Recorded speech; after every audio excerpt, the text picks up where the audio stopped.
honorary members of parliament, excellencies, distinguished guests, ladies and gentlemen, and also members of the Citizen Assembly, a very good morning to all of you.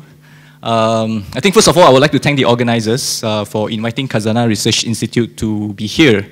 My colleagues and I, some colleagues sitting at the back, we are deeply humbled to be hearing your stories and your narratives that have been shared so far, and also to be learning from some of the case studies and your experiences that have been presented yesterday and today.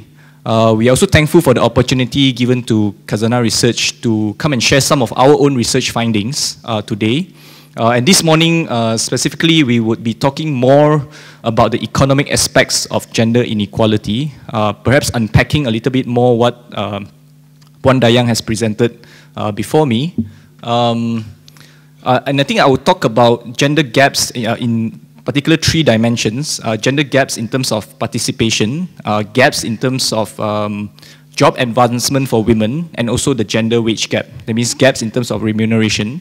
And I'll put forward to you some economic considerations on why we think that we should be concerned about some of these gaps that we see in the Malaysian labour market. And perhaps towards the end, I will talk briefly about how we need to move beyond the economic realm in unlocking some of the constraints that we see in the economic sphere in terms of economic inequality between men and women. I take Hani's point about the non-binary nature of gender, but our research is only as good as the data that is available publicly. So currently the data is only structured for men and women, so we can only show that kind of comparisons. So with that in mind, just let me jump straight into my presentation.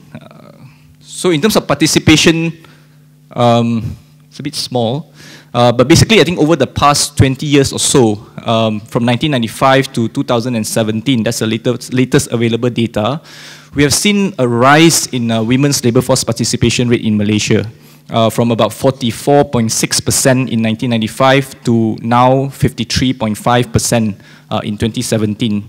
In contrast, if you look at men's participation rate, it has actually declined slightly from about 83.5% in 95 to now at about 77.7% in 2017. But I think despite this narrowing of the participation gap, in 2017, it still translates to a 24.2 percentage point difference between men and women in terms of participation gap. And when we benchmark this gap with some of the benchmark countries that we look at, whether they are OECD member countries or whether they are East Asia and Pacific countries, the gap is still relatively quite high. But I think for us in KRI, it is not just about the gap and the fact that we need to mechanically force more women to join the workforce, but I think what is important is what this gap is revealing to us about some of the underlying socio-economic processes that are at play, which is reinforcing and perpetuating the kind of gender inequality that we see in the Malaysian labour market. So what we did is we tried to unpack the data a little bit further, where we break down the labour force participation curve by age group. And it reveals to us some very interesting patterns, where if you look at women's labour force participation rate, the kind of single peak pattern continues to persist, meaning to say that women actually move into the labour force at a very early prime age of 25 to 29. It peaks at that age group. And then for all subsequent age groups, women's labour force participation rate actually decreases. This means that women in older age groups are participating less compared to women in the younger age groups. And you don't see this kind of single peak pattern for men, because for men, if you look at it, the orange curve is actually quite flat for men's prime age between the age of 25 to 54. It sort of plateaus, and it only drops when men is near the retirement age. And I think there are 2 effects that are at play here. This is explained in our research. One is called the birth cohort effect, or the generational effect. Because of improvements in educational attainment, and probably because of changes in the structure of the economy, moving from agriculture to manufacturing to services, this has the tendency to move the labour force participation curve upwards or downwards, depending on the effect. And there is another effect that is at play, which is called the life cycle effect. That means once we control for the generational effect, how would individuals at different age group make that kind of participation decision, whether to join the labor force or not to join the labor force. Now, for us to understand these two effects, it's not easy to untangle the two effects looking at this curve. But what we try to do is we then constructed what we call the synthetic labor force participation curve. What this means intuitively is that we take a particular cohort. That means, say, if this cohort is born in the early 1950s, and we follow this cohort and see how they change their behavior over several labor force surveys to see whether there is a return to the labor force or not, and so on. Again, if you look at men's, so what we did is we constructed 6 synthetic curves, ranging from those born in the year 1952 all the way to those born in the year 1981. So there are 6 cohorts. And actually for men, if you look at the pattern, again, it is those typical narrative where the 6 cohorts don't differ much from one generation to another. They tend to be close to 100% in terms of participation, and they only start to drop when they near the retirement age. Whereas for women, the interesting pattern is that for the recent 3 cohorts, the younger generation, we see actually very marked and clear improvement in terms of women's participation in the labor market. So you can see the curve actually move up from one to another. But on the other hand, we also see some life cycle effect at play, because there is a slight dip in the labor force participation when women enter the early 30s, and you see a slight return when women enter the age of the late 30s or the early 40s. So there is some evidence from the synthetic curve that there is this valley which coincides with women's childbearing age. And I think this corroborates very much with another labor force statistics that we look at, which asks women and men outside the labor force, what are the main reasons, or what is the one main reason why you choose to stay outside the labor force? For women, 60% of women outside the labor force, in terms of absolute number is 2.6 million women, say that it is because of housework that they stay outside the labor force. But for men, only 3.2%, or 70,000 men, say that it is because of housework that they stay outside the labor force. So in our research, we asked the question, what if housework is distributed equally between men and women, and what would be the impact on the labor force participation curve? So we constructed a hypothetical LFPR, where we assume an equal number of men would say that it is because of housework that they stay outside the labor force, and the results show that we can actually attain gender parity in labor force participation if we share housework equally. So something for us to think about, and I think this theme seems to also continue to come up in all our discussions.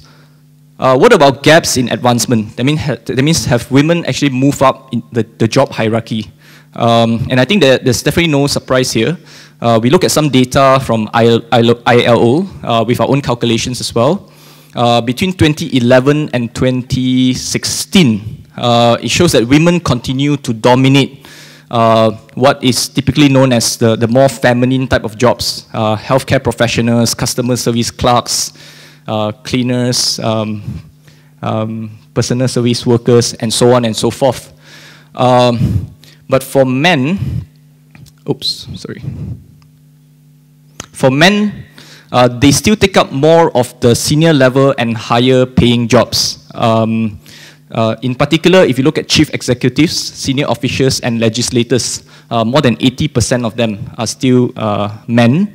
And also between 2011 and 2017, we saw a decrease in the percentage of women taking up managerial positions. So we saw some improvements in terms of women taking up some skilled jobs, in terms of professionals, technicians, associate professionals. But in terms of managerial positions, there have been a slight decrease in percentage of women taking up those jobs. So we try to explain why this is the case. And I think this has got to do with the kind of single peak labor force participation curve that I explained just now. Because of the single peak pattern, that means at the age of 25 to 29, women participate most in the labor force. But for all subsequent age groups, we have a diminishing pool of women workers. But this is also the age when you reach your 30s or mid-30s or late 30s. This is also the age where managerial positions are usually offered because you have accumulated enough experience or skills. And I think together with all the discriminatory practices that we talk about, plus the shrinking pool of women workers, and the fact that it coincides with the time when managerial positions are offered, this could potentially explain why we are not making progress in terms of getting more women into more senior level positions and managerial positions. And we have also cautioned in our research, or at least to try to temper the optimism that we see in terms of the rise in employment rates and all that, because a large part of this rise, or at least 1/3 of this, is actually explained by the rise of women-owned account workers or women self-employed workers. If you look at and this marked increase is only something that has happened in the past 5 to 7 years. If you look at the data between 2010 and 2017, the share of women-owned account workers has actually increased by more than 5 percentage points, from 12.3% in 2010 to 17.8% in 2017. In terms of absolute numbers, we are talking about an additional 1.2 million women-owned account workers, from 3.9 million to now, 2017, 5.1 million self-employed women. And I think this partially reflects the kind of changing structure of the Malaysian economy. All this discussion about the rise of the gig economy, changing way we are organizing our supply chains, outsourcing, contract staff, and so on.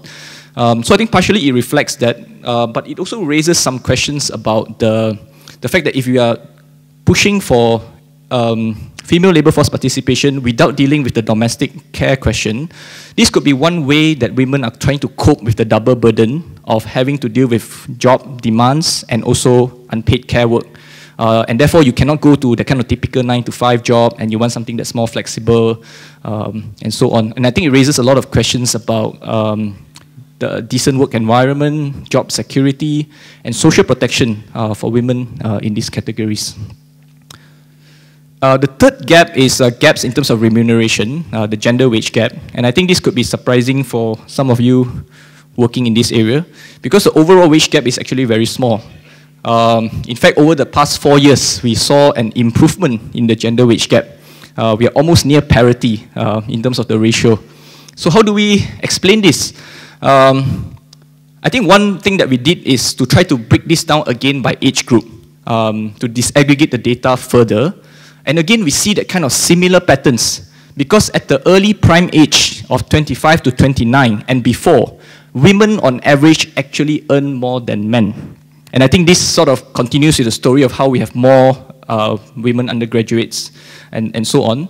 But once the labour force reached the age of 40s, early 40s, the wage gap is actually reversed. So the wage gap only starts at the later age between men and women, and again coinciding with the childbearing years for women. And I think another reason why we see at the aggregate level such a low gender wage gap is because when we look at the distribution of employed women across different occupational categories, women seem to be concentrated in jobs with very low wage gap from the start. That means if you look at clerical support workers, if you look at technicians, associate professionals, and professionals, these jobs make up 50%. These three occupational categories make up 50% of women employment. And these three jobs actually have the lowest wage gap. And I think we definitely need to have the data to disaggregate this further to understand what is happening. But I think it highlights for us the importance about some of the gender issues that have happened prior to women joining the labour market. That means the pre-labour market issues, which was why I was very interested to join the group yesterday on investing in girls, to understand the kind of stereotypes and that have reinforced women's decision on what subjects to take, how syllabus are taught in schools and in families and so on. And I think that kind of interlinkages between the education system and the labour market is something that we need to understand better. Now, why should we be concerned about these three gaps, wage, participation, and job advancement? And I want to put forward 3 economic arguments. The first argument is that raising the employment level of women will actually increase our GDP. We did our own simulation. It shows that if we were to increase employment level of women by 30%, this will actually raise GDP by between 7 to 12%. Now, in concrete policy terms, what this means is that if we were to introduce a solid, concrete plan to increase women's employment in the 12th Malaysia Plan, let's say, which will be rolled out in 2021, we will see a CAGR of 1.4% every year until the end of the 12th Malaysia Plan period, if we have that kind of strategy in place. And I think this is very much in line with what YB Hannah spoke about yesterday, about how when we invest in childcare, this is not just babysitting, because this is social investment. Because if we invest in some of this, it unlocks the potential of women in the country to join the labor force in a meaningful way, to be productive, as well as to contribute to economic growth. My second economic argument is that if we were to increase women's labor force participation, it could be a strategy to actually mitigate the impact of an aging society.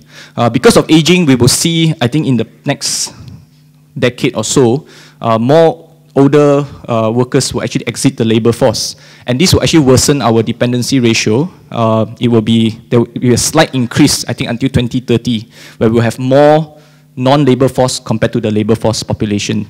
But if we can get the sufficient number of women to join the labor force, I think this can sort of compensate for this and to improve overall dependency ratio in the country. And I think third, we did a simple econometric exercise to look at the relationship between gender equality and also innovation. And we found some empirical evidence that if we were to improve gender equality, it actually contributes to innovation. And I think the intuition behind this is that if we have a more diverse workforce by way of gender inclusion and diversity, I think it fosters a culture of innovation in our national economy. So we did this econometric exercise, not just looking at Malaysia, but a number of countries as well. You can look at the technical report that we have to explain more of the details of how we have done this. And I think finally, and this is my last slide, and I think this echoes throughout my presentation, where we talk about gender equality in the workplace, in the labor market. It is actually not delinked from gender inequality in the domestic space, in what we call the non-market space. In fact, here right now we are looking a lot deeper into questions of childcare, about what kind of incentives need to be in place to expand our former childcare sector. But I think one of the challenges that we face in doing this research is that we don't have currently a tool or a mechanism to capture activities in the non-market space. That means things like unpaid care, domestic work. We don't have the data to do so. And because we don't have the data at the national level, it is very difficult for us to understand, at least at the national level, how this is linked to things that happen in the economic space. What other countries have done, I think UK in this case is a leading example. I think under the Office of the National Statistics, they have introduced time use survey. That means we use time use survey as an instrument to measure non-market activities using time as a unit of measurement. Because currently we can only capture what is transacted in the market based on GDP and so on. But we need to find a way to capture in a systematic way what is happening in the non-market space. And we, as from a research standpoint, time use survey is pivotal and instrumental for us to do so. I think Shannon was saying we should talk about not what should be done, but what can be done. And I want to reiterate that in 2003, Malaysia has actually conducted a national time use survey, a nationally representative time use survey, done I think together with Department of Statistics and the Ministry of Women. And the results of the survey have actually been used to inform our current national women's policy and plan of action. So I think we need to revive this conversation about some of these instruments that need to be in place for us to advance our understanding, which can actually contribute to reducing gender inequality. And this is also very much in line with SDG as well, because under Goal 5, one of the indicators is actually using time to measure the the distribution of work between men and the unpaid care work between men and women. So with that, I think I will end, and I look forward to your comments and hopefully some not so difficult questions. There will be many. There will definitely be many. Christopher, why don't you sit over this side? So I'm going to invite Sansri Zarina to come and speak. I don't know how somehow women always manage to find 36 hours in 24 hours, you know. But that's also a kind of a stereotype. We're expected to do it all. All right, so Zarina, please. Thank you. Good morning, and thank you very much for inviting me to share the work of the 30% Club in driving higher levels of women participation in leadership in the corporate sector, and in particular on the boards of public listed companies. For those who preempted me just now and said 30% is passé, please let me assure you this is talking about a minimum of 30%. Of course, we aim for higher, but today we are not even there. So we work in phases. What is the 30% Club? Oops. Okay, now I'll have it here. Right, it's a little bit small, so I will read for you some of the key points that I've got on those slides. The 30% Club actually is a business campaign, as I said, to lobby for higher representation of women, particularly on the boards of public listed companies. It was started in the UK back in 2010 when a group of chairmen and CEOs got together to lobby for 30% women on the boards of the FTSE 100 companies. They were relatively successful in quite a short time, and then they moved on to work on the FTSE 200 companies. In Malaysia, the 30% Club chapter was established in mid-2015. So we are just below 4 years old. But I'm glad to say that we have made some progress. I mean, it is a very challenging area of work, as you can imagine.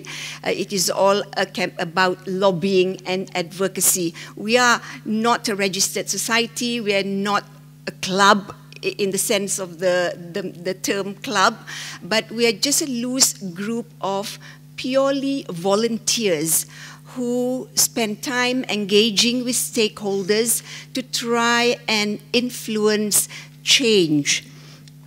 On the left-hand side, the box, the 4 boxes, that just represents the structured approach that we take, because we find that when we're doing lobbying and advocacy work, there has to be a systematic process so that we don't lose sight of our key focus areas, of the strategic outcomes that we are aiming to achieve, and in particular, our core purpose. Why are we here for? So very briefly, we start with the bottom left-hand box, which says, what is your message? So what is it that you are trying to convey to the stakeholders? On the top left-hand corner, it is about, I can't read what I have here. What do you want to change? On the right top corner, it is who can affect decision making. So who are the people that you need to actually engage with and influence? And finally, what and how do you do? So our key message in the for the 30% Club is, firstly, gender balanced boards is not a women's issue. Is a key business imperative, and it makes for good corporate governance. There are many studies and surveys which have been carried out, particularly in Europe, in the US, that shows the positive correlation between having a gender diverse boards and financial performance and improved corporate governance. And I think Christopher made the point just now about gender equality leading to a lot more innovation. And that is because, you know, when you have diverse perspectives being put forward, challenges made, no less less or no groupthink, then of course it leads to better and more robust decision-making process. So that's the first message from us. It is a business imperative. In fact, today, all over the world, global institutional investors are becoming very much more persistent in ensuring that boards of companies that they are invested in have got women on board. Gender diversity is becoming very important. State Street, which is the third largest asset management company in the world, in 2017, they actually voted against 400 male nominees to the boards of companies that have no women on their boards. And in fact, here locally, EPF, our Employees Provident Fund, have also started doing that. And last year, they voted down 2 male candidates who were proposed to the boards of all male companies. So we are doing work as well with investor groups to enhance their awareness of why gender diversity is a particularly critical issue for them to manage particularly in terms of financial performance of the companies. So in Malaysia, the Code of Corporate Governance have also been amended to include the requirement for gender diversity, for gender diverse boards. So all public listed companies are required to have a policy on gender, on having women on boards. They are required to set targets. And for the top 100 companies, they have to have at least 30% women by 2020. And then what do we want to change? 3 things. One is a process for appointing directors to the board. We want companies to comply with the Code of Corporate Governance, and that is have set targets for having women on boards. And when they are looking to fill a vacancy, they have to have women candidates amongst their short list of nominees. 2, we are working with companies, engaging with companies, in fact, to try and influence the process of hiring and promotion so that companies ensure that they have developed systems and support facilities to develop and retain women so that we can strengthen the C-suite pipeline of women, because we need to ensure that there is sufficient talent in the talent pipeline at the higher levels who can be groomed into assuming board positions. So that's the second thing that we aim to change. And thirdly is the stereotypical mindsets that still exists, unfortunately, today amongst boards, amongst chairmen, amongst company secretaries and CEOs. We still get faced with comments like, oh, but it has to be on merit. Of course, merit is a given. They have appointed 9 men to the boards and merit didn't factor. And suddenly when we say you have no woman on your board and you have to appoint a woman, and oh, it has to be on merit. Or it's like, I prefer to appoint my friend because he understands me better, and therefore we will have better, less quarreling and arguing at board meetings, not realizing that that is the very reason why we want gender diversity. So these are some of the, of the mindsets and stereotypes that we are still faced with. So, thirdly, who can affect decision making? So we have to work together with all the stakeholders who have got the power to make change, because we cannot make the change ourselves. We can only influence change. So we have to work together with the decision makers. And in this case, it is regulators who make the laws, who make the policies. And I have to say that the regulators, particularly the Securities Commission Malaysia, have been extremely supportive, extremely forward-looking in this regard. Of course, we have to work with investors. As I said, they play a very important role in terms of influencing the boards of companies that they are invested in. We have to work with the chairman of companies. We work with the chairman of the nomination committees of the boards. We have to work with the CEOs. So a whole host of stakeholders that we need to work with, we need to engage with, we need to align to the philosophy behind why gender diversity is so important. And how do we do it? We have very focused work groups, as I said, to go out and engage and try to lobby and campaign for the club's strategic areas. So just to show the progress that we have been able to make, if we look at all public listed companies in Malaysia, and there are 943 of them, in 2011, when the corporate governance blueprint was first published, the number of women, or the proportion of women, was only 7.7%, and today we are at 15.7%, well below the 30%. It's really quite a challenge. But if we look at the top 100 PLCs, we are now at 24.4%. So we've made relatively good progress there. And we PLCs with no women on board, for the top 100, we are left only with one company. When we started this journey, we had 17 companies which had no women on board. So over the last 3.5 years, we've managed to cover the ground, and we are now left with only one company that has no women on board.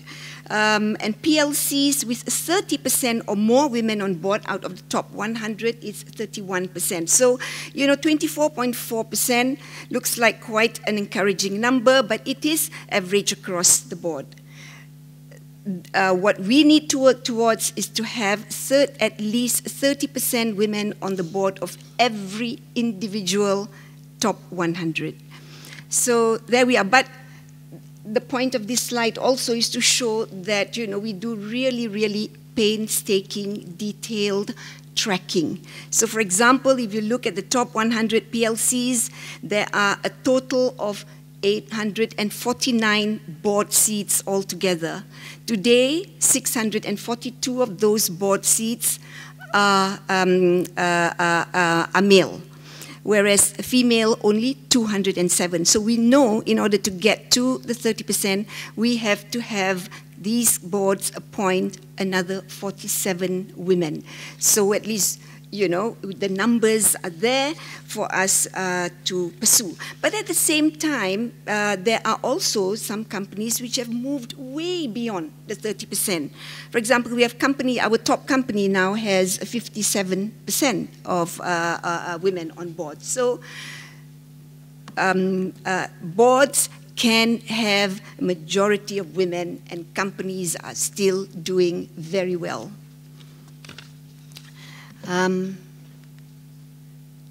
Okay, this is just to talk about the strategic focus areas that we are working on.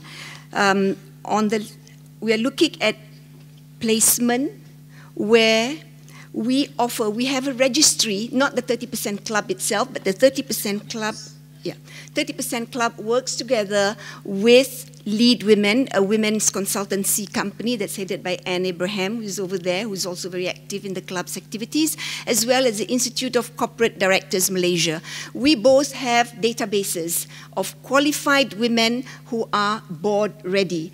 And a company that needs to fill a vacancy, many of them say, but we don't know where to find the women. So they can come to us, tell us what their profile is like. We will search through our database and come up with a short list of candidates for them to interview. So we do placement and registry and placement. We look at the talent pipeline. One of the things, yesterday we talked about ensuring that women have got presence, visibility. How do we do that here? Yes, we recognize it. We run a mentoring program where we get these women who have not had board experience to be mentored by very experienced directors. I'm glad to say that we have got a lot of support from our male colleagues in this regard. Most of the mentors are very senior male directors and chairmen of boards. And then, of course, in terms of increasing the pipeline, which is critical in order to have that constant supply of board-ready women, a team, one of the work groups, will engage with companies, particularly the HR directors, the HR heads of these companies, to talk to them about their own succession planning program, their own development promotion programs. Then investors, I've mentioned just now that we're also engaging with the Institutional Investors Forum, with big institutional investors in Malaysia, to encourage them to enhance investor activism to get more women on boards. And finally, research. I'm very happy to hear research, Christopher's research on gender and innovation. We work with reputable partners. We have worked with the World Bank, of course, with the Stock Exchange, to try and link the business and social value and impact of gender-balanced boards so that we can continuously validate the business case for diversity. Last year, we carried out a piece of research with the World Bank, the Malaysia office here, and they found that there is a statistically relevant correlation between gender-diverse boards in Malaysia and profitability. So we continue to engage with relevant organizations to continue this kind of research. So that's all I have for you. Thank you very much for listening. Right. Okay, so I'm going to open the floor for questions. I find it very interesting that we're talking about making sure that women are coming out in the workplace. We want women on boards, but I would also remind people of Prema's point about decent work, decent wages. That's really important. I haven't heard the phrase decent work as yet, especially when it comes to women in the workforce. And that's really very important. This is in the part of the SDGs. So, questions. Okay, so, yes, YB. I love calling you YB. Thank you very much. Just going to Christopher's small question. One, actually, on the decent work, looking at especially rural women, because there are a lot of traditional occupation out there, and whether they are included in your research, because we don't have much on rural women, and maybe many of them will be on this own account workers, they're often not looked at. So if there's any incentives also for workers in rural areas from rural women. Thank you. That's one question. Prema, can I have hands up so that I know? What, okay, the two of you. Christopher, thanks for the presentation. Can you just tell me whether, when you looked at the issue of aging and women working, because there's this correlation between aging population and women in poverty towards the latter half of their lives, did your study, unearth anything about that, the level of poverty and aging women when their husbands pass away, or they're on their own? Thank you. So aging rural women. Can I take, Christopher, this seems to be more directed to you. I don't think we're aspiring to be on the boards as yet. Christopher, thank you very much for a very solid piece of work. My question is whether your research is taken seriously by policymakers, both at national level as well as local level. And yeah, and maybe Sansri Zarina can also respond to that. How serious is the government about making sure that there's this 30% target? Excuse me. The woman in blue. Thank you. Congratulations to the 30% Club, Tan Sri. Since yesterday we were in the same discussion, so I was very interested in how her template for the 30% Club can be implemented on a political arena. For example, if we have an all-women shortlist, it's harder to implement. But if we could have a matrix of all the political parties in Malaysia, if we women here work together and sort of have a target or KPI that we can list down. If we can have a template from Tan Sri, that is one. And I'd also like to know if we could have that template for government GLCs. For example, I come from the state of Pahang, so we have many government GLCs, and I'm sure there are many that still need 30% women. So if we could work with Tan Sri and have some guidance. Thank you, Tan Sri. Not to mention overall reform on the GLCs overall, too. everywhere, women in Malaysia. Mira, the last one, and then, oh, sorry. Yes, go ahead, go ahead. No, go ahead, because you haven't spoken before. Thank you. Assalamualaikum and salam sejahtera, Tan Sri, Christopher. Thank you. Introduce it was very yourself, enlightening. Firstly, Christopher, I think we need to have some form of, I'm not sure whether your research have gone into the independence of women working for themselves. That means cottage industries and women working from home, because that would be a more practical versions for age groups. And also women with certain dependencies and whatnot. Sir. So, and you are from? Sorry, I'm Mastura. I'm MP of Kuala Kangsar. Oh, of course. I thought it looked familiar. Yeah. Welcome. Yes, thank you. Secondly, Tan Sri, with regards to your boards, I find that maybe you did not touch on the CEOs. Like the Prime Minister, he decides who are the cabinet members who are women. So the same with CEOs maybe, and also chairmen. There must be more women that's holding chairmanship and also CEOs, not just board members. Thank you very much. Yeah, the chairpersons, right? Yeah. Okay, one last, and then we have to go on to the next session. Both Shanti and Rosie have been waiting. Amira, do you want to very quickly, because there's one more person here. I want to encourage people who have not spoken before. I'll come to you. You go ahead first. I just want to raise 2 points with Christopher. I also represent the Association of Women Lawyers, and we did a survey on working conditions of male and female lawyers in KL and Selangor, and very similar correlations that we had, especially female lawyers entering the workforce. The legal profession is very high compared to men, and then there's a dip during childbearing age.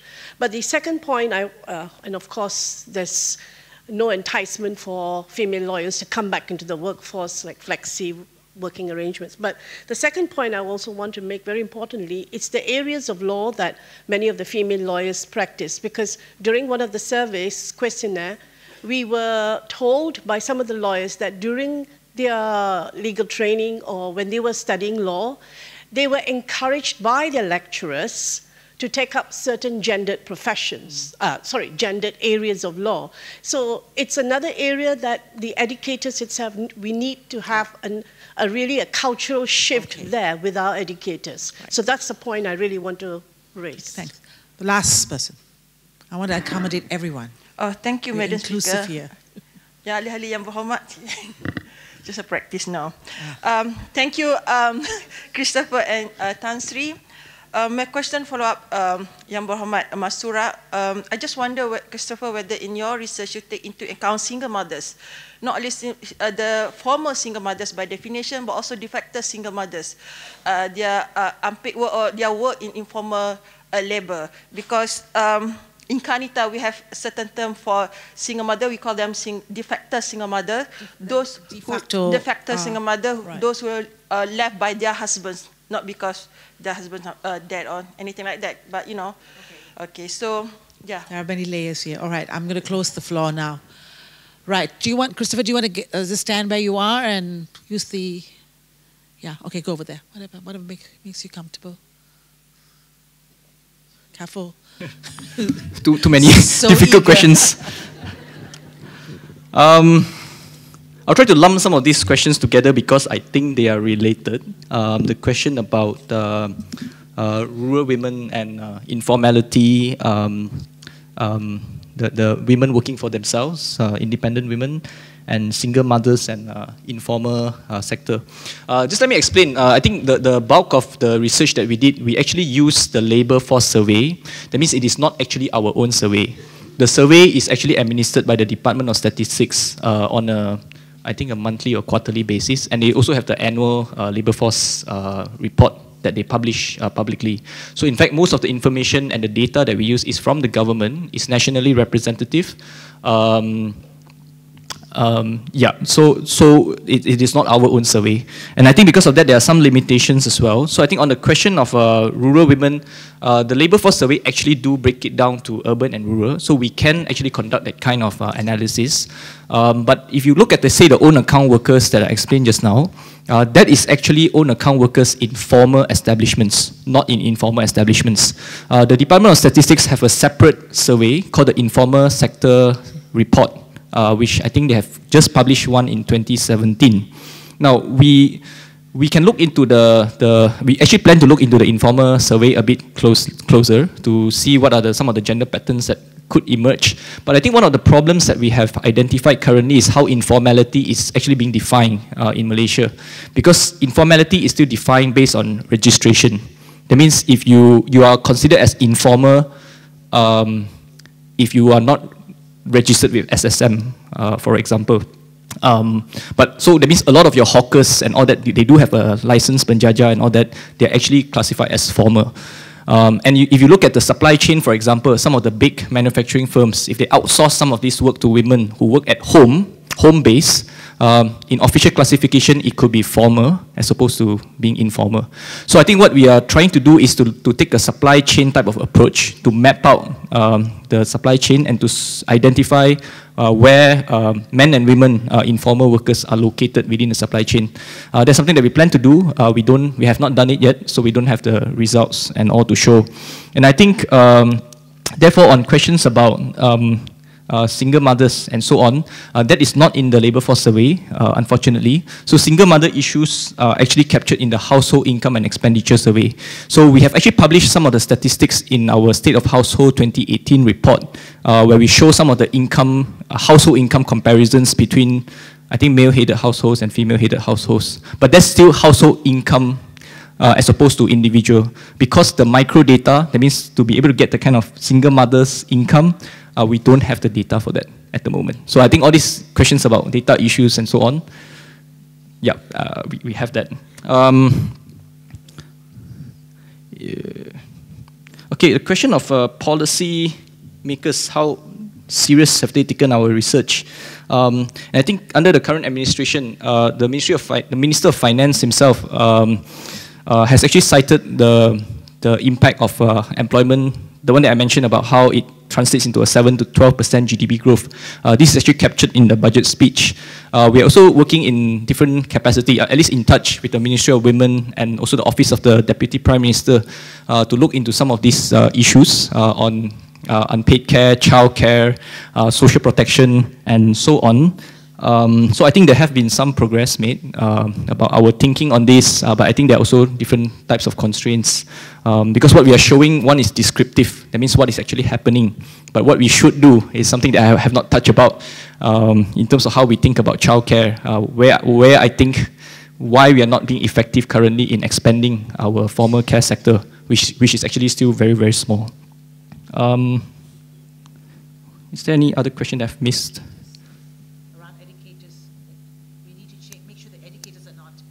Pushing people into a... Yeah. It's more of a comment, and I completely agree with you on that. Yeah, so poverty in old age is related to the female-headed household question because it is not in the labour force survey. So we can track that using the household income and expenditure survey. We are aware that this pattern could exist. We have not looked at the data very closely yet, and I don't think it will be surprising to see that kind of patterns in the data. Thanks, Christopher. Sarina, all yours. Okay, very quickly. I think there were a couple of questions. One is on women chairmen. In fact, that is actually, I didn't have a chance to present my last slide, which talks about our short-term and medium-term targets. And in fact, for our immediate-term target, we have included work on getting more female chairmen onto boards of directors. On implementing the template, yes, well, actually this, okay, well, that's the target.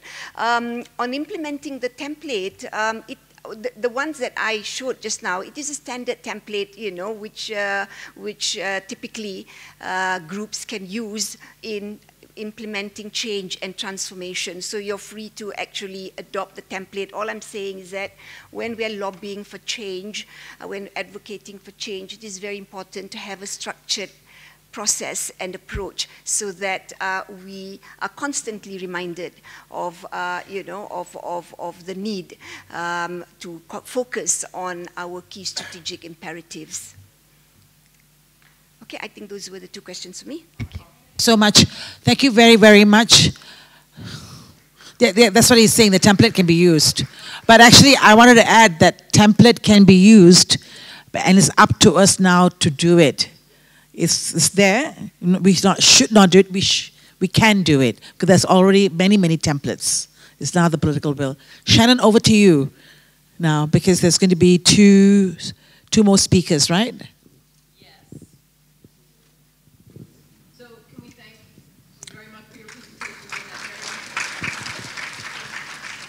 Thank you, Christopher. Thank you, Harina.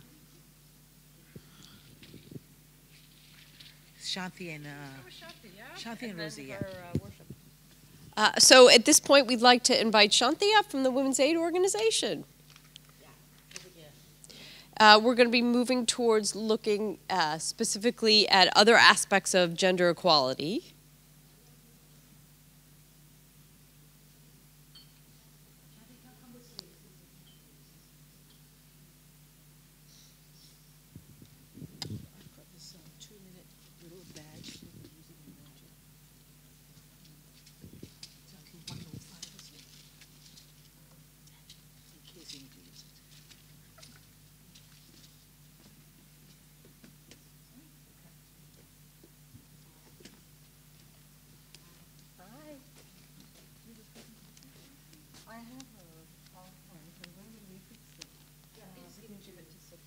No, but I need to operate it myself. Ah, then you click it right there.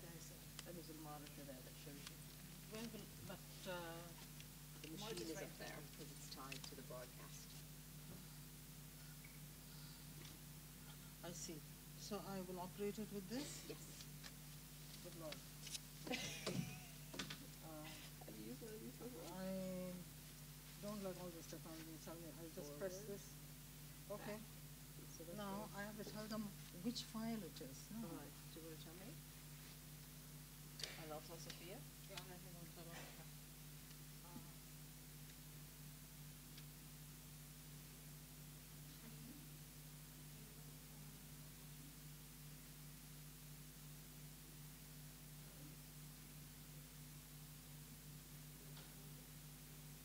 Yep, you're there.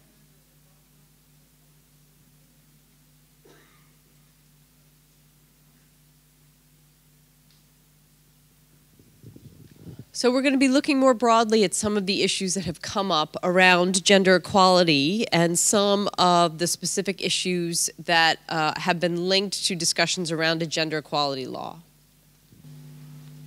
God, I can't read this. It's, no. You can actually, why don't you just take a roving mic? No,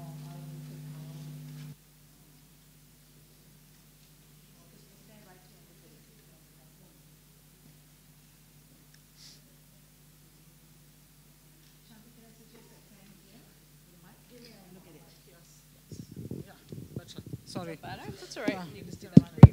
Yes, this is better. Sorry about this. Good morning, everybody. How much time do I have, Ivy? 10 minutes, about 7? Yep.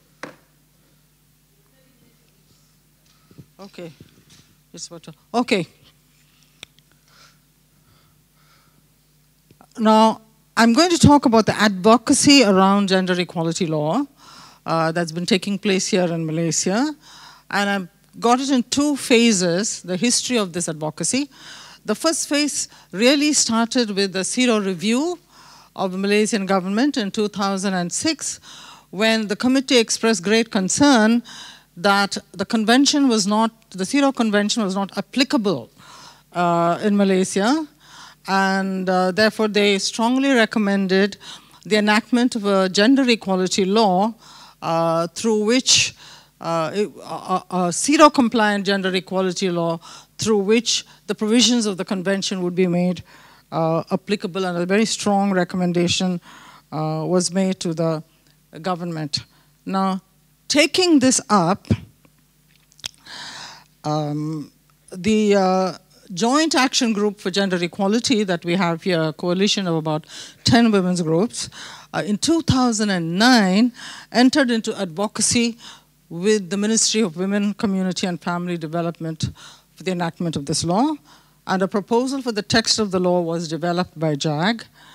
But at the level of the cabinet, this advocacy was unsuccessful, as the cabinet and the Attorney General were of the opinion that the existing laws of the country were completely adequate to eliminate discrimination against women and bring about equality, and it ended there. Now, we go into the next phase, which is 2017 onwards, from 2009. And at this time, the Joint Action Group for Gender Equality combined forces with the National Council for Women's Organization, and the CEDAW review, which took place in 2018, February, the preparation for that initiated the next phase of the advocacy. Now, we had to rethink the advocacy strategy because of the unsuccessful attempt in the first instance in 2009. So we had to illustrate that discrimination against women did exist, regardless of whatever the law in this country was saying, regardless of the fact that we had a constitutional guarantee for equality. Women were still not equal. Existing laws were inadequate. That was the next point we had to show, and not zero-compliant at all. So this helped us develop a much clearer rationale as to why we needed a gender equality law. And we redrafted the gender equality law to make it much more zero-compliant. So that was the first step. Now, what did a zero-compliant legal framework entail? We had to really work around this. In specific terms, and I'm going to put those points down for you now. In specific terms, we require a legal framework that supports the constitutional guarantee of equality, but through appropriate legislation, establishing a wide meaning of this equality. There is no definition of equality or discrimination in the Constitution. And to encompass, so the equality would encompass not just equality in the law, but also equality in fact, in actual practical realization of equality. It defines discrimination, a definition which is both direct and indirect, prohibits discrimination in law and practice, and imposing sanctions, providing remedies, etc. The next aspect of the zero compliance is it creates positive duties to help overcome disadvantage. Earlier, somebody talked about, I think it was Prema that talked about the environment and the context in particular in which equality has to be achieved. So we had to look at that. So to help overcome this, there had to be positive duties, which in the CEDAW text is referred to as temporary special measures. And I won't go into the details of that because we don't have much time. And this also included mainstreaming for gender equality, as well as sectoral annual plans for bringing about equality in each of the ministries. So there are a lot of positive duties involved. A creating of an enabling social environment was part of this approach in the law, and such provisions to be applicable to both the public and the private sectors, and as well as establishing competent and effective institutions to adjudicate on the matter. Now, such a law will be nuanced in concept, context, and undertaking, as well as moving away from a strict perspective of the neutrality of the law and introducing gender perspectives needed to ensure equality of outcome. The question to ask is whether women are able to exercise and enjoy the right to equality in practice, and data shows us that this is not the case. Rights must be exercised and claimable. Such a comprehensive legal framework does not exist in the country, and we can say that categorically. Now, so when we recognize that as women's groups, is everyone saying that the existing laws are not enough? Now we have to change that perspective in the advocacy. And I'm quoting to you from the State Party report to STIRO, Malaysia, 2018, when they went up to STIRO review. The government report has this statement in their report. The principle of gender equality and non-discrimination against women, an essential conception of the convention, continues to be observed in Malaysia by means of constitutional guarantees as articulated in the federal constitution, the supreme law of Malaysia. To say that equality and non-discrimination, according to the convention, is observed in Malaysia, what does that mean? It means that the government thinks that it's applicable, these principles are applicable, and that they are benefiting women, and that women are therefore equal to men in this country in reality. But that, we say, is not so. Why are we saying that that is not so? To justify claims that the legal framework for equality is adequate, as the government of Malaysia does, we have to look at outcomes. Evidence of lack of de facto equality as seen in differential outcomes, such as underrepresentation in a workforce or in management and leadership position in political representation, overrepresentation in vulnerable or in low quality employment demonstrates the inadequacy of current legal and policy measures and that opportunities have not been equalized. We've heard quite a lot about this in some of the presentations that we heard. So I'm going to, we had to then therefore establish a much stronger rationale for the law. And in the current context of the content of the advocacy, we had to establish, first of all, that having a gender equality law will help bridge the de facto gap that exists between women and men in many fields, preempt a further continuation of their unequal status, and the enactment of a gender equality law can fulfill the purpose of incorporating principles of CEDAW into domestic law and policy. And through such an enactment, the norms and standards of the Convention for Equality and Non-Discrimination will become applicable at the domestic level. This will create standards for equality and non-discrimination, consistency in the development of equality jurisprudence. At the moment, our courts do not have consistent jurisprudence on this matter. It flips up and down. Without such a legal framework, it is left to the courts to interpret the equality guarantee of the Constitution, resulting in inconsistency and lack of adherence to international standards. Now, I'm going to skip the rest of it because the next few slides, because this is showing the de facto inequality. We heard a lot from Christopher about workforce participation, and I just want to raise one or 2 points. Malaysia has one of the lowest rates of female participation in the workforce in Southeast Asia, according to the World Bank, regardless of the fact that the gap seems to be closing. Another phenomenon that we have to consider is the quality. Even if the gap is closing in labor force participation, what is the quality of that labor force participation? Women, and this is from the Human Development Report of UNDP and the Economic Planning Unit of this country.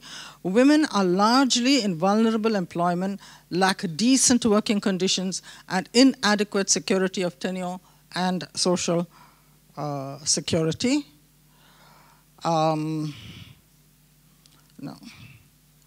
Now, the question for us to ask is, given that there are actually more women who hold university degrees than men, and there's a greater potential for women to take part in more productive and better paid work in the economy, why is there this contradiction? I read recently that for every 10 male students at the university, there are 13 female students. Now, we've also heard about the fact that women's representation in the higher categories of leadership positions is low. And I'm not going to go into the details. We've heard enough about that. The other point that I would like to raise is it's not only unemployment, but also underemployment. 74% of post-secondary or higher qualified workers in clerical jobs are women. So women with high qualifications are picking up lower quality work. So that's a phenomenon we have to look at. I'm not going to go into the women's political representation. We've heard a lot about that. I'm going now back into our advocacy. The next step in the advocacy was familiarizing the Ministry of Women, Community and Family Development and relevant government agencies with the content of the gender equality law and getting feedback from them. Now the law is in the hands of the ministry. We had several meetings with the ministry as well as with interagency workshop, in a interagency workshop organized by the Ministry of Women, Community and Family Development. And I can say that this Ministry of Women sees the relevance of this law. So we are there. I think they are convinced about this. Now, the next step in the advocacy was giving the CEDAW compliant framework legitimacy and validating the soundness of our approach. We entered into that. And we had to impress on all concerned that it was essential that the gender equality law had to be CEDAW compliant. And I'm going to read the full paragraph because we're very happy we managed to get this done, which was we invited Sandra Fredman, QC, Rhodes Professor of the Laws of the British Commonwealth and the USA at Oxford University, Fellow of Pembroke College. She's a leading authority on equality legislation as well as equality standards. So we were very fortunate, we managed to get her into Malaysia for a little over a week. And Sandra Fredman held a series of meetings and consultations with JAG, with NCWO, with a few MPs, with the Ministry of Women, and through the Ministry of Women with a range of government agencies and SOACOM. So we went through all that process, and this helped further refine the content of the gender equality law. In the meantime, and all the while this was happening in the year 2018, we were creating awareness that women were facing discrimination. Several videos, exhibitions, we collected data on inequality, and some of these activities were funded by the British High Commission, and we're very grateful for that. We also mobilized women's groups and entered into international advocacy. We produced, for the next CEDAW review, which was held in 2018, February, we produced a voluminous shadow report. And the shadow report was launched in 2019, January, with live testimonies of victims of discrimination. And in the CEDAW review, there's again a strong recommendation from the committee on the need for the enactment of a gender equality law. The mobilizing has taken place of women's groups and others because the shadow report was produced through collaborative effort of 38 organizations. And all of this work was coordinated by Women's Aid organization. We also integrated gender equality advocacy into the UPR process through Comango. And again, some of these activities had support, especially the CEDAW review process from the British High Commission. Now, this is more or less my last slide. Where are we now? The proposal is now in the hands of the Ministry of Women, Community and Family Development, and I believe they are supportive of this, but they have to convince the rest of the government agencies, and they have to convince everybody else as well.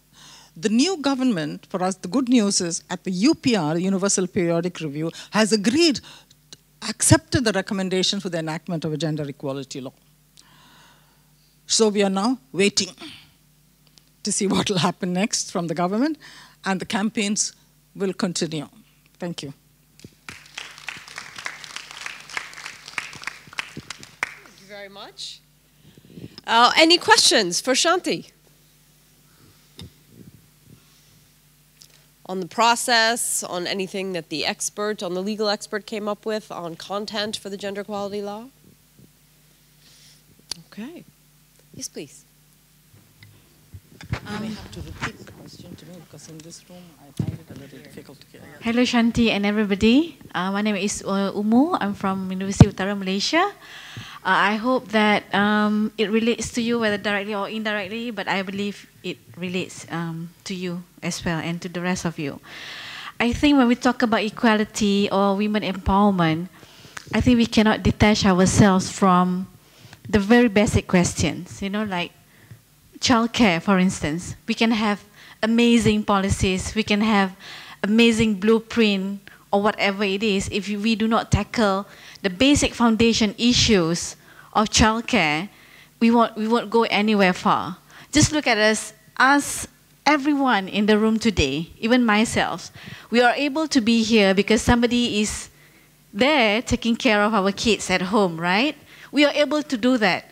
But what about the rest? And then I wanted to know your opinion as a very, hardcore civil society, how far the government is very serious. I read from the newspaper that, the ministry, of course, have started the registration of licensed, childcare. But how far they have really, spread the idea that childcare is very important to, every female in Malaysia, every family in Malaysia, how far they have done that, and how far the society as a whole perceive that, family is national issue as well. Childcare is a national issue as well. It's not private or personal issues. Until we resolve this, we won't go anywhere, seriously. What do you think? Do we answer this immediately, or are we taking on one or two more questions? We'll take one more question, and then I think in the interest of time, we'll have to answer. Okay. Thank you.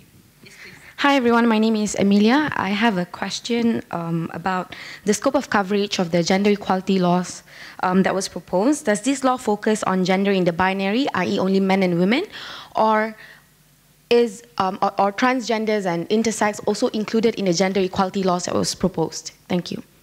Okay. I'll take up the childcare question first, and you're absolutely right.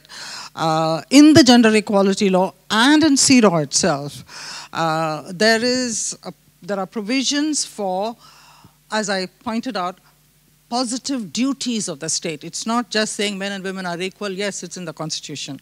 But how will that happen?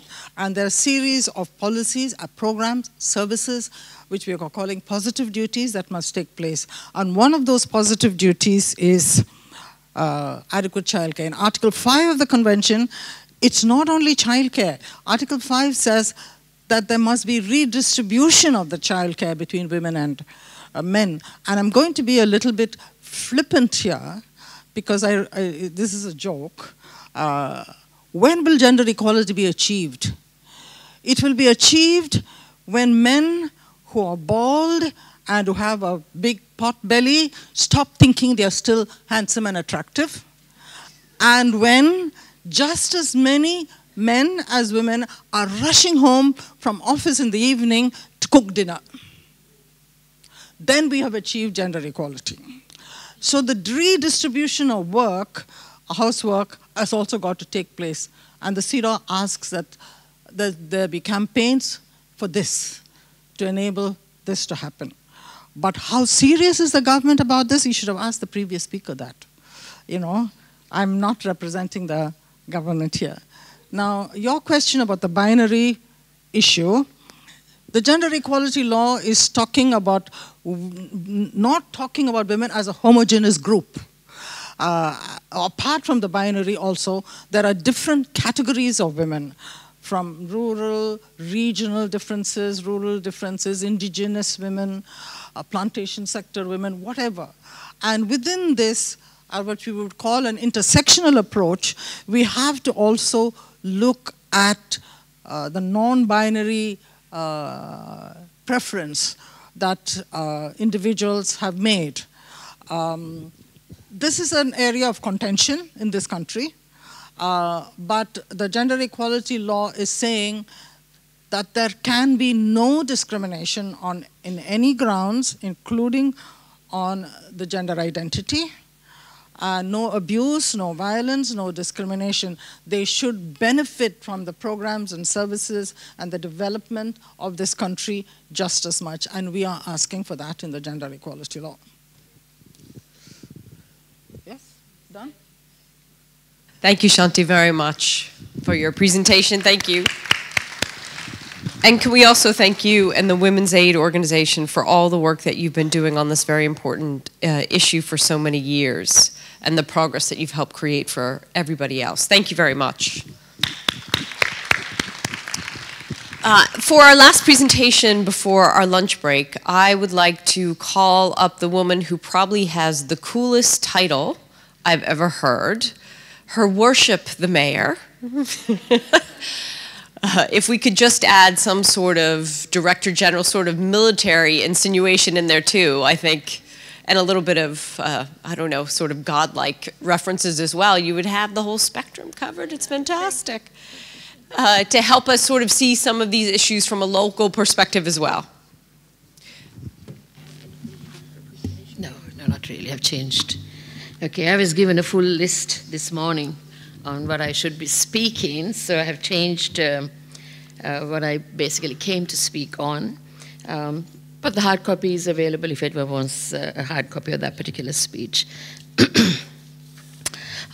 First of all, let me thank the Commonwealth Partnership for Democracy, the Parliament of Malaysia and His Excellency the Speaker, CPA Malaysia. Your Excellency, Vicky, thank you very much for putting this group together and making us network, deliberate on issues, prevailing issues with regards to women and gender, and most importantly, advancing women's political partnership and leadership in the Asian region. So thank you for all the partners for putting this conference together, and thank you very much for inviting me to be here. Yes, I am the mayor of Colombo, the first woman mayor. In a council, the Colombo municipality is the largest and the oldest. It goes back to 150 years. And this is the first time that we have had a woman mayor. It hasn't been an easy task. Let me just go back to the history of Sri Lankan women's politics. We go back 92 years. I think we are the first in the region when we were talking about universal franchise and female suffrage.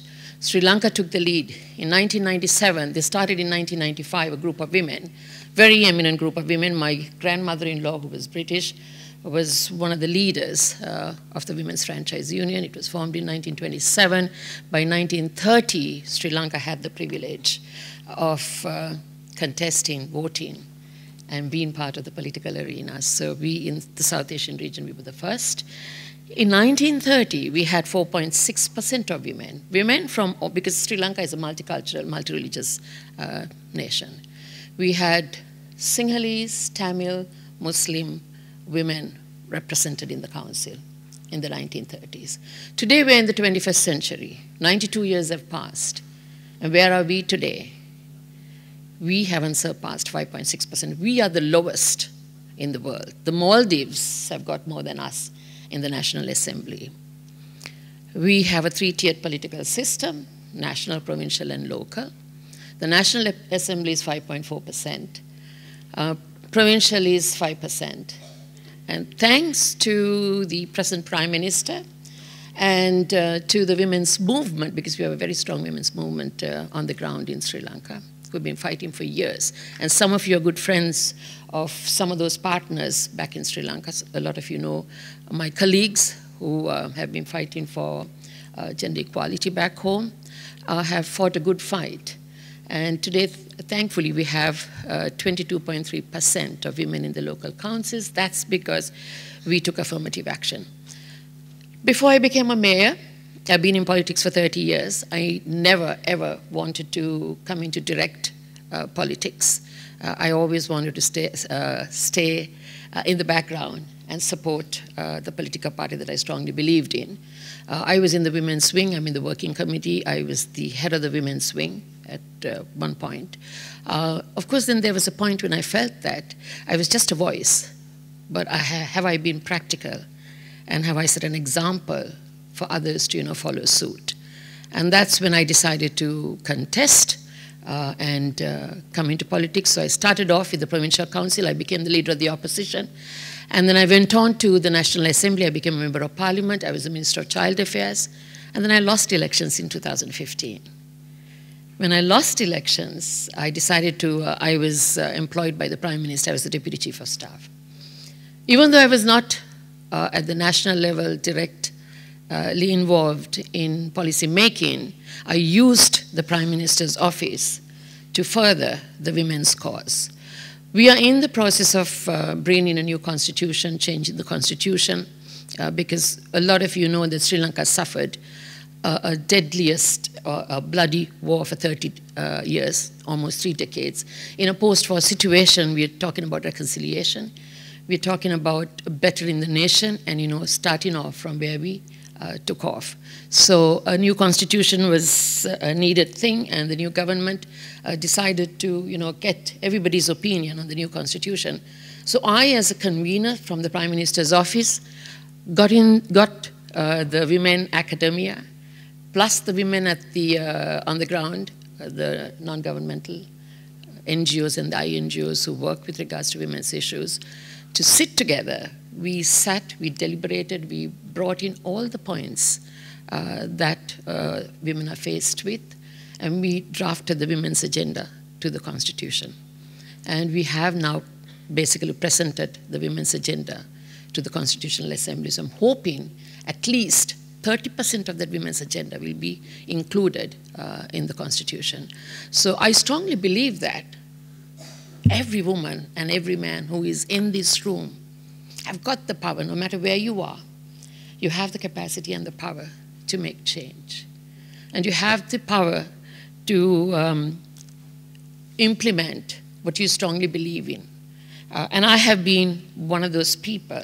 So even though the present situation back home is not so conducive with regards to women in politics, it is also not so good when we talk about the public or perhaps the private sector.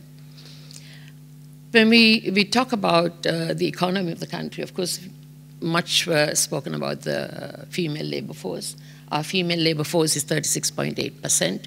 And the Prime Minister's one desire is to make sure in 2020 that we increase it to at least 40%. So we've been looking at basically the drawbacks and the hindrances in why women are not in the labor force. Gender indicators with regards to health and education, Sri Lanka topped the list in the Far East. We have a very good primary healthcare system, which is free. Education is free, so the literacy rate is 93%, 93 to 96%. Higher education institutions, 70 to 80% are women, whether it's in the legal faculties, colleges, or medicine, or the law, the arts. It is the women that takes the leadership. But these numbers are not reflected in the economy. These numbers are not reflected in the advancement of the economy, or the, perhaps the larger picture with regards to the female labor force. The female labor force is primarily in low-paid, low-waged, labor-oriented jobs.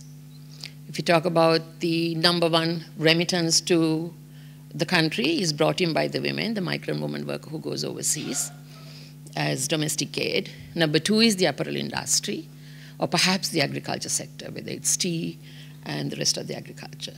But you don't see women at the decision-making realm or in areas of, key areas, whether it's in the public, private, or perhaps in politics. So this is the change that we need to make, and we need to fight a good fight to keep it going. That's why when the question came about, from yesterday's learnings and findings and the deliberations we had in those committees, what are the two-liners that we could remember? For me, it was join politics to change politics. We are very quick to sit in our high horses and criticize, and I saw a lot of you stand up and ask the politicians questions.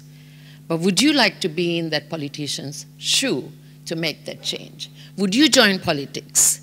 See, even though when I fought, for an example, for the reason to why we have 25% of women in the local council is, it's in my presentation that I was supposed to present, so I'll give you the hard copy. As a parliamentarian, when I was in parliament, I brought in a private member motion asking for 30% of women to the then amendment of the local government amendment. I was thrown out of Parliament. It was not even allowed to table. And then I had to, get my leader, who was then the opposition leader, today's Prime Minister. He intervened and got the Speaker to table it at the next session. It was tabled. When it went to the committee stage, I informed all 13 members. There were only 13 members in a House of 225. That is how low the female representation at the national level. None of them were at the committee room. But to my amazement, the TNA, the Tamil National Alliance, members were sitting with me, fighting with me to bring in this 30% of women. But of course, the committee chairman decided that that was not relevant. It's not important, and threw it out. So I came back. I came back with a heavy heart.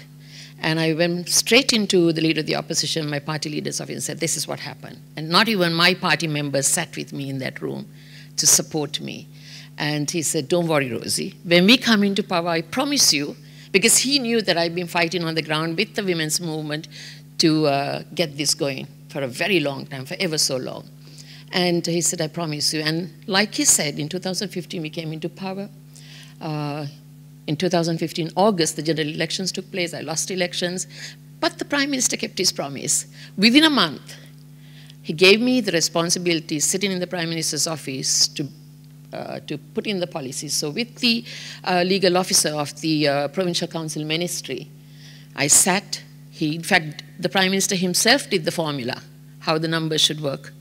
And we sat, we deliberated, we did the formula, we drafted the policy, gave it to the Prime Minister. He himself, he didn't even give it to the Women's Minister to present it in Parliament. The Prime Minister himself presented the policy and tabled it, and unanimously the entire Parliament voted for it. So today, thankfully, we have 25% of women, because a lot of women on the ground who worked with the grassroots thought that it was very fitting and it was timely. To me, 25% is not good enough. I don't see democracy. We talk about democracy in every sphere of life. But if we are to have true democracy in a country, especially in a country like Sri Lanka, when the majority of the population are females, if we are to talk about true democracy, then females have to be represented equally. We have to have 50% of women at every level, not just at the local level to have 1/4 and not 50%. So for me, it was a great achievement to see, we have 25% of women at the local level, and I'm ever so grateful to the Prime Minister for supporting that, and also for the women who have supported me and pushed me and motivated me to go out there and do my bit in Parliament, not to just sit there and to take yes, no, because we talk about, yesterday we spoke about sexism, which is a huge issue, not only in Sri Lanka, it's a global phenomena. If you Google right now on your phones the 10 sexist moments in politics, I'll be there at number 7 or 8 with Hillary Clinton, Julia Gillard. We've all faced sexism. Every time I walk into Parliament and I would ask a member, there is question answer time, and I would ask a minister for a question. There are ministers who would come and say, oh, today is my lucky day. I get to answer Rosie's questions, And then I take that as a very sexist comment, So this is why I said yesterday when we were deliberating at the group meeting, that we need to fight back. We need to empower women to be strong enough to fight back and to say, listen, I don't take this lightly. I'm not here for your pleasure, just for you to look at and to make fun of. And some women, out of ignorance, because we think it's a cultural thing when somebody comes and pays a compliment, say, you're beautiful, you're nice, how nice for us to have a few women. And people think it's a compliment. So we must empower women to say that, no, it's not a compliment. It is your right. So educating women on their rights are very important. There were also other issues that I wanted to talk about while learning about some of the things that you were talking about, was the gender-based violence issue. See, we brought the law, gender-based violence, the policy, into Parliament. When we first tabled the gender-based violence law, it was thrown out saying that that was a license for divorce by the men. Yeah, that was the mindset. Because half those parliamentarians would have been basically, beating their wives up at home.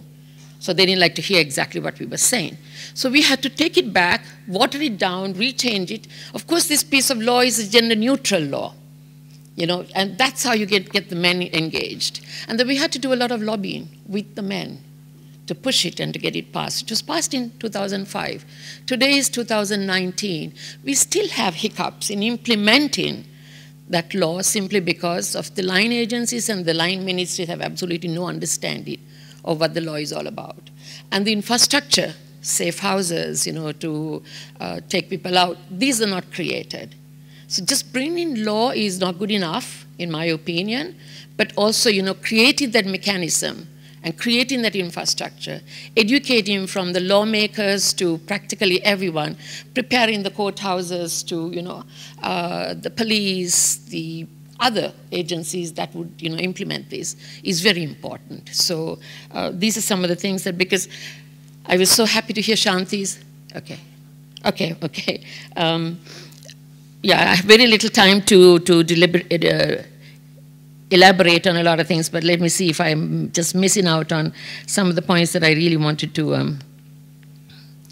Yeah, yesterday's working group was very interesting. You know, I learned a lot. I learned a lot today from Shanti's presentation, because we as a country are signatories to practically every convention, every treaty, whether it's the CEDAW Convention, the Vienna Convention, the treaties. But how many of us as nations, there are politicians in this room, would actually sit and implement it?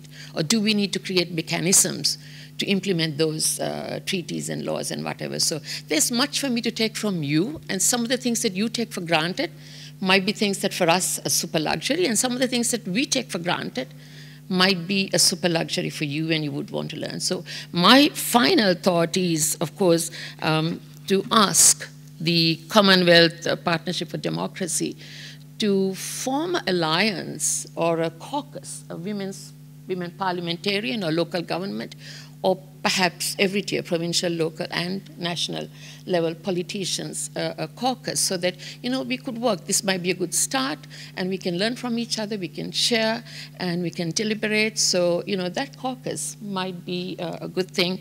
And thank you very much for giving me the opportunity. Do I stay here for questions, or? I think we have time. Do you have time for one? We have time for one. Okay, no problems. Not at all. Thank you. Thank you for giving me this opportunity. Sorry to limit our access to democracy, but we have time for one more question. This is what happens when you're the last speaker. A little bit. Yeah. I'm quite happy. Any questions for the mayor? One question? Yeah. Please. It's a question and a comment as well. Thank you, Honorable Mayor, for sharing. And we have been actually witnessing the fight that you have had to get 25% of reservation of the quota for women in Sri Lanka. One quick thing I would like to share is that the Commonwealth Local Government Forum actually has launched a network of women in local government. So, you know, that would be really a great platform for us to get more women who are elected local government representatives to come and to empower ourselves and to look at the area. So that's and the first Asian conference is going to be held in August, yes. the 6th to 9th. Yes, yes. So we'd like for all the local government partners to be present. In Colombo, in Sri Lanka, in month of August. Now, my question is that, as I said, we have really seen it very closely, the fight you have had for 25% reservation for women. The whole question, however, that really looms is, and in some of our countries we have seen that you have quotas, you have like 33% to up to like 50% of quotas for women. But the challenge is, how do you really make sure that it's a very meaningful representation, contribution, and participation? Because in some cases, we do find that you have women for the sake of having percentage of women, and it's more like a puppetry role and not really contributing, you know, actually for for the reason for which we were demanding women's participation. So would you like to comment something about it? Yes, actually, you know, when we fight for quotas and when we bring, you know, affirmative action, the first question the party leaders have is, you know, where are the women? There are no women, you know. But I would like to say that we have on the ground trained more than 5,000 women to take on those challenges, and they're waiting for every party to give them nomination at elections. So we do a lot of extensive training, and we have an underground club called 1325. This was stemmed off from the UN Security Council resolution on women, peace and security. And this is a cross-party group where all parties are represented. None of our party leaders know. So this is a no-no. My embassy is here, so please don't record this. This is 1325. The club 1325 comprises of very eminent, strong women from all parties of Sri Lanka. And we've been basically working on training women and doing advocacy, leadership training, counseling, and to take on the political responsibility. So we have women ready.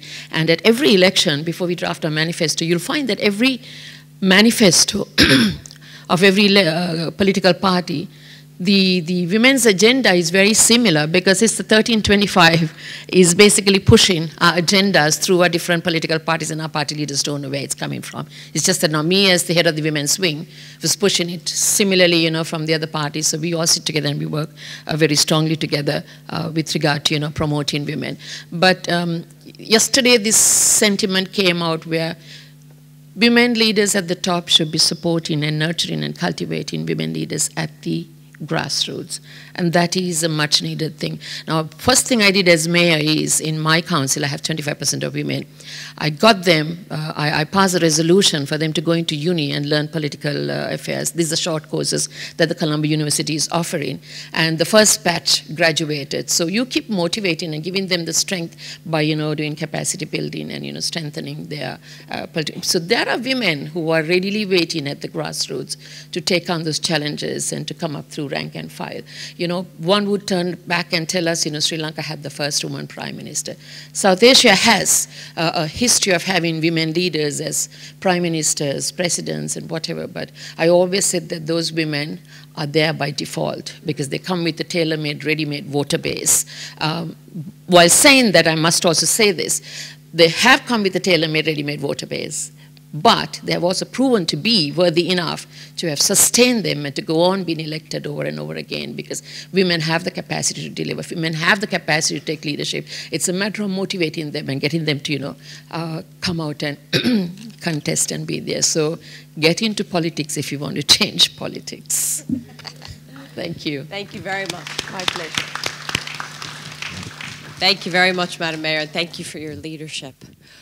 All right, so in terms of creating positive change, I think our discussions and our speakers this morning have made it very clear that there is not one right answer, there is not just one place, there is not just one way to go. There are a lot of choices. There are a lot of options for where we start. We need to complete one more task to bring some of these conversations together. What I'm going to ask you to do before we go to lunch is to defy the physical space in which we're sitting and to caucus with the people who are in your block of seats. I'm going to ask you to have a short conversation. And in this caucus, you are going to collectively identify 2 issues that you think are ripe for action. They are ripe, meaning they are ready for action, because they are urgent, they require attention, or based on the conversations we have had this morning, it is clear there is sufficient either information or political will to create progress. So I would like you don't have to have consensus, you have to have a conversation. This is the other thing I want to get women away from, is the understanding that everybody has to believe the same thing. It is very much true that opposite views can exist in the same political space and all be served, right? So I'm going to give each group 2 pink ballots. Forgive the color.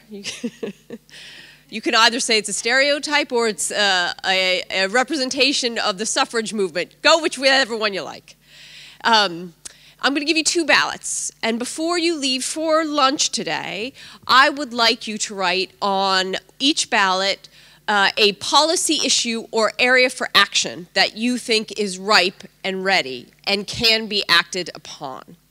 When we come back after lunch, we are going to do a triage and begin to pick the ones that this gathering, this citizen assembly, is going to take action on, and to break that down a little bit more, okay? So we're just going to take a few minutes to do this, kind of some rapid fire decision making. So if you can see if you can defy the physical space in which you are restricted now, find a way to face each other, to have your conversations. I'm going to come around with the tools of democracy, Post-it notes, and Sharpies.